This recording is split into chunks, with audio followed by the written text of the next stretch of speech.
బంగారం కొనుక్కోవటమా, లేకపోతే షేర్ మార్కెట్లో పెట్టడమా, లేదు బ్యాంకులో డిపాజిట్ పెట్టడమా, లేదు ధైర్యం చేసి ఎవరికైనా వడ్డీకి ఇచ్చుకోవటమా మన దగ్గర డబ్బులు ఉంటే.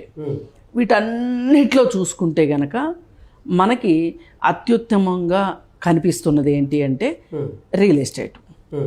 ఆ తర్వాత ఈ మధ్యకాలంలో బంగారం అన్నిటికీ పైకి ఎగబాకింది, రేటు బాగా పెరిగింది. కానీ అన్నిసార్లు ఇలా పెరుగుతుందని లేదు. కానీ బంగారాన్ని ఒక లిమిట్లోనే కొనుక్కోగలం తప్పితే లిమిట్ దాటి కొనుక్కోలేము. అదే భూమి అనుకోండి ఎంతైనా కొనుక్కోవచ్చు. అలాగే ఇప్పుడు షేర్ మార్కెట్ ఎప్పుడు ఎలా ఉంటుందో తెలీదు. మొన్న అమెరికా సంక్షోభం వచ్చినప్పుడు ప్రపంచవ్యాప్తంగా షేర్ మార్కెట్ కూలిపోయింది.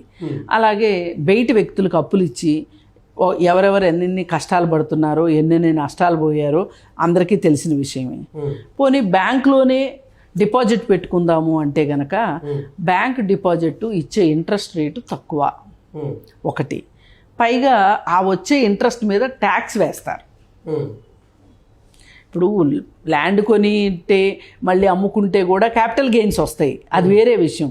ఆ క్యాపిటల్ గెయిన్స్ నుంచి తప్పించుకోవటం కోసం మనం ఇంకో ఇల్లు